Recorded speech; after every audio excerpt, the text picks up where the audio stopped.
घर घर बजत सहनैया समाजवा में शोर भइले, देशवा में शोर भइले हो। सखिया आई गइले 8 मार्च के दिनवा महिला दिवस मनायाऊ हो। सखिया आई गइले 8 मार्च के दिनवा महिला दिवस मनायाऊ हो।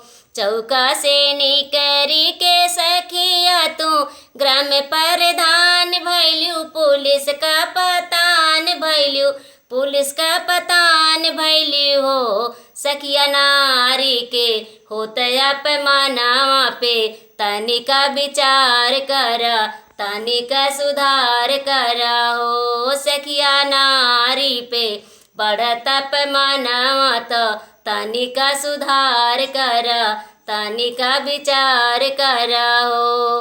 घर घर बजती सनैया समाजवा में शोर भइले हो। सखिया आई गइले 8 मार्च के दिनवा महिला दिवस मनायाऊ हो।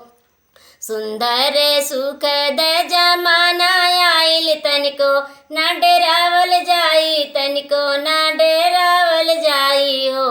सखिया सोवत महिला के जगावल जाई, शासन अपनावल जाई, शासन चलावल जाई हो। सखिया सोवत महिला के जगावल जाई, शासन अपनावल जाई, शासन चलावल जाई हो।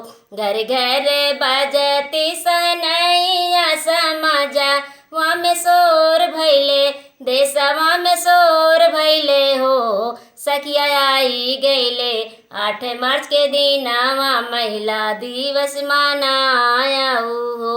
सखिया आई गइले 8 मार्च के दिनवा महिला दिवस मनायाऊ हो।